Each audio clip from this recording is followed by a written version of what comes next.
I'm Bando with MMA Knockout, and I'm here today with Randy Couture to talk about a lot of different things, especially his work with Affliction and a bunch of things going on inside the world of mixed martial arts. Randy, how are you today? Doing great, man. Hope you're well. You too. So, well, I guess to kind of start out, can you kind of talk to me about what you're currently doing with Affliction and just kind of how the partnership is going over the last little while? This is my longest standing relationship in the sport of mixed martial arts. One of my biggest sponsors. This relationship started back in '06. I was commentating for the UFC at the time and going to a big fight up in Sacramento, California. And I was doing an appearance at a sponsor at a tire barn. Okay. And ran into Tom Atencio, who was there passing out Affliction shirts as fast as he could. Ended up Right. with a few shirts, and he's like, "Man, we should do a walkout shirt for you. You got a big fight coming up against Tim Sylvia, don't you?" And I said, "Yeah, I do." And so that's kind of how this whole relationship started. I had trademarks in a couple of categories, especially clothing. My very first fight in Vegas was against Pedro Hizzo, and I'm walking down the studio walk to head Right. to the arena, and I run smack into a Juicy Couture store. And it was for some reason that experience, that light bulb went off for me, and I went out and got a couple patents in those categories for clothes, and uh, happened to, again, like I said, run into Tom, and they made that first walkout shirt for the Tim fight, and man, they couldn't make them fast enough. It was a very popular shirt, and kind of got their foot into the door with MMA and marketing with the UFC and the sport of mixed martial arts. I think at one point, once we launched Extreme Couture Clothing, Affliction and Extreme Couture Clothing were sponsoring over 30 fighters at one time. So it's been a fun relationship, a learning experience for sure. And I've enjoyed it. And now with Howitzer clothing and some of the other stuff that Affliction's doing, I get to maintain that brand ambassadorship and that relationship. And they obviously still make extreme couture clothing, so it's been great. It's been fantastic. So, what would you say is your current role as an Affliction ambassador right now? Just given how long you've been with the company, just dating back to your fight career and things like that. Yeah, I think what's it been? Shoot, I think '06. So what's that? She's well over 15 years that we've been working together. I've been a brand ambassador and a partner with them in the Extreme Couture clothing line, um, helping them build this newer brand that's a give back brand with Howitzer, giving back to law enforcement, veterans, and first responders. And obviously, I run a foundation for wounded combat veterans. So there's a lot of synergy with this group of people. Eric Foss is a great guy. Courtney Dunbar, I mean, down the line, there's just been a great learning experience for me in the business world and helping me solidify and continue to build the brand. So it's been awesome. And what would you say is like your overall end goal, just being a brand ambassador, or is it simply just everything that you're currently doing at the moment? I mean, it's just again a synergy is something that fits very very well with all the other things that I'm doing in my life, with the platform that I built through being a professional fighter and a professional athlete, and now foraying into acting over the last 20 years, and seeing that part of my career take off as well. So just you know, publicly representing this brand and with integrity and the best way I know how, and in return they're supporting me, supporting my foundation for combat veterans, wounded combat veterans. So again, a lot of synergy there. Sure. And just speaking on kind of all of the other stuff that you've been able to do post retirement, is it still your goal to continue your working relationship with the PFL as a color commentator? Is that something you'd like to Yeah, continue to do? absolutely. The PFL's been a blast. This 7 years working with them as an analyst and watching the company grow the way it has. Just being at that big Francis pay-per-view in Saudi, going back to Saudi the end of this month for our PFL finals of the global season, and seeing the PFL MENA, Middle East, North Africa finals that we launched this year as well happen on that same card on the 29th of November. It's going to be a fun night of fights. Look forward to that. It's a long trip, but it's worth it. It's a lot of fun. So I guess this is a perfect segue. You would just mention Francis. What were your thoughts on his overall performance a couple weeks ago against Hennen? What did you think of the fight? I thought Francis did a great job. I don't think a lot of folks came out and expected him to shoot a double like that and set him up and take hand on hand. Right. I thought that was a brilliant way to approach such an athletic guy like Renan Ferreira. I've had to operate in that space myself, fighting much bigger guys. So Francis looked great. He looked sharp. It was a very emotional night.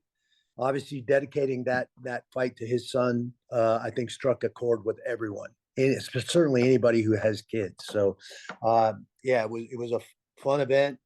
Johnny Eblen looked amazing. Larissa Pacheco, even though she came up a little short, looked fantastic. Congratulations to Chris Cyborg for winning her fifth championship belt with her fifth organization. A remarkable thing that she's done in her career, going on 20 years of fighting as well. For sure. And I guess given everything, given just kind of where Francis currently is in his career, he has a lot of options. Just given that he's been able to box as well as compete in mixed martial arts. What do you think if you were in his position? Let's say you were to dip your toes back into where he kind of is right now. What do you think is the next logical move for Francis Ngannou in his overall career? That's a really, really good question. And after everything that Francis has faced in his life, and certainly in this last year, it's one that only he can answer. We can speculate all we want. Francis hasn't come back to the gym yet since the fight with Renan. We haven't really sat down. I know he hasn't really conferred with Eric Nixick, who's his head coach, or Dewey Cooper, as far as I know, about what his goals are, where he wants to go. I know we're launching PFL Africa, and he will be the chairman of that company, that feeder program, in that regional program. Okay. I know that's something he's very excited about, seeing opportunities developed and the infrastructure developed in Africa for other fighters just like him. They don't have to go through all the things that he went through to get where he's at right now. So I know that's something he's very excited about and why he came to the PFL. He's certainly firing on all cylinders physically and technically as a fighter. Whether he chooses to go back into boxing and continue to chase that dream, which was, that's exactly what that was. It was always a dream of his to be in boxing.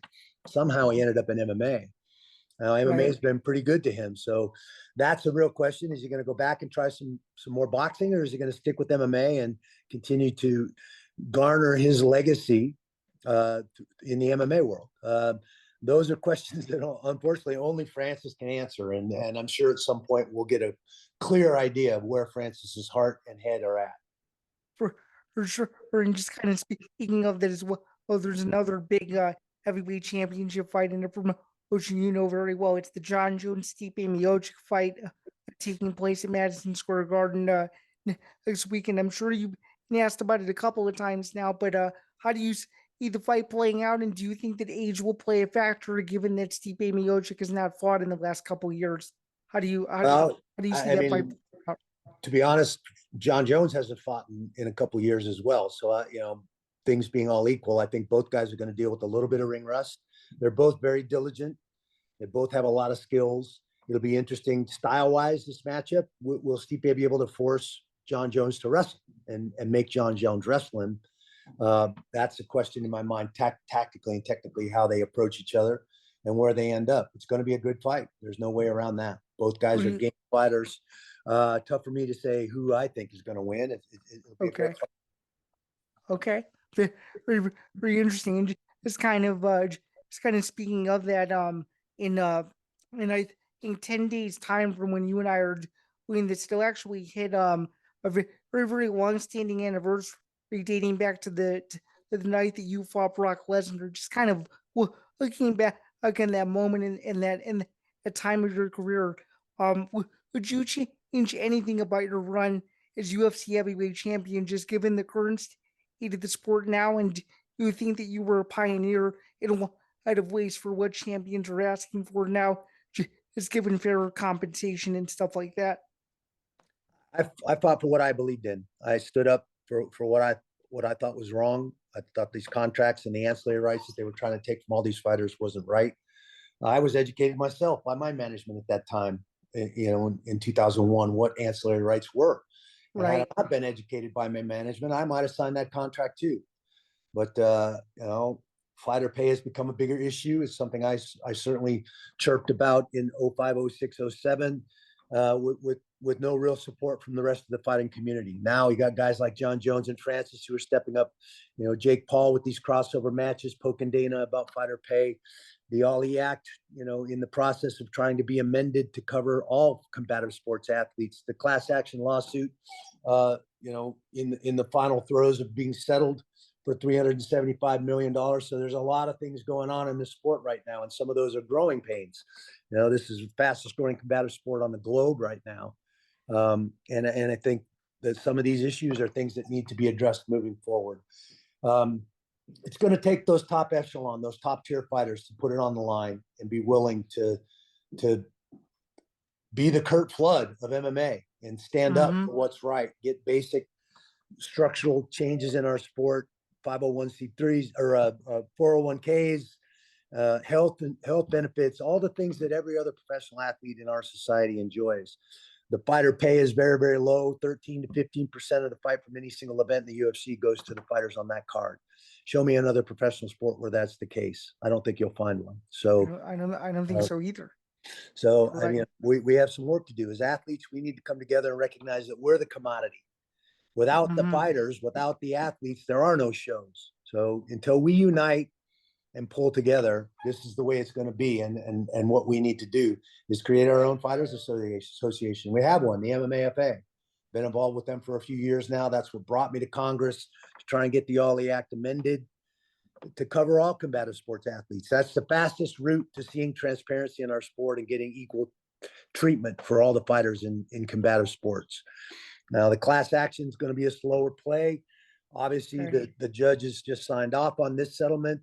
The problem with this settlement is there's no injunctive relief in the Lee class action.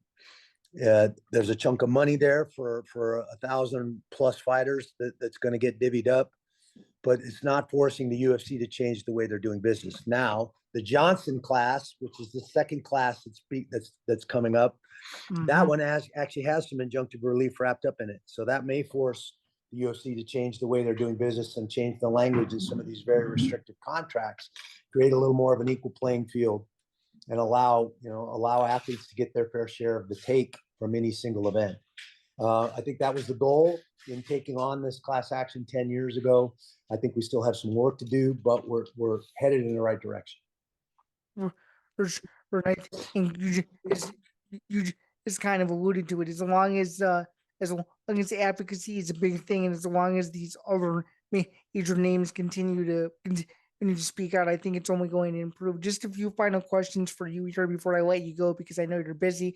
You just mentioned it a couple of minutes ago, but Jake Paul, he's got a pretty major mega fight against Mike Tyson. I think a lot of people have a lot of interesting opinions on this fight, just given where Mike Tyson currently is physically and as well as age-wise. What are your thoughts on this fight, and do you think that his fight should be happening next week, or do you think they should have canceled it the first time? I think both these guys are game fighters. If this is something Mike wants to do and he's not being restricted by this contract, then why not? Mike's certainly physically capable.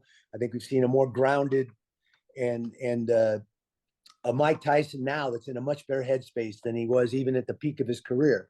So, I think those are all positive things. Jake has done nothing but step up and back up the rhetoric. He's fought a lot of very, very good fighters. It'll be interesting. Mike Tyson can still rip. He obviously, we can see that in the training footage and the training videos. There's not a lot of guys on the planet that are willing to step in a ring and stand in front of that guy. And Jake Paul is one. So it'll be interesting. I think, both guys are going to get after it. It'll be a fun fight. That's my final question for you before I let you go. Is just given everything that you've accomplished, both whether it's just combatively, personally, or professionally, how would you like people to remember you any years down the line with however they choose to define your career as? Because I think a lot of people consider you as a pioneer of not just mixed martial arts, but just a pioneer of everything that has to do with fighting. You're one of the originals. You're one of the people that a lot of people remember. So how would you like your career to be remembered overall? I would hope that people recognize me as somebody who represented this sport with integrity. Try to keep it simple, just be myself, and go out and let my fighting do the speaking for me. Um, if I accomplish that, then I'll be happy. I retired in 2011, walked away on my own terms. I didn't have a promoter or a doctor telling me I shouldn't do it anymore. It Right. took me a while to come to terms with that decision, but I've been very happy and stuck to my guns with that regard. So um, if they remember me as an athlete that represented this sport with integrity, I'll be happy. I certainly do, and I think I can speak for myself and thousands of other people around the world. Well, with that being said, Randy, thank you again for talking with me today, and I look forward to connecting with you in the future. And good luck with everything that you have going on because it's absolutely awesome, man. Keep doing your thing. Thanks, man. I appreciate you. Thanks for having me on.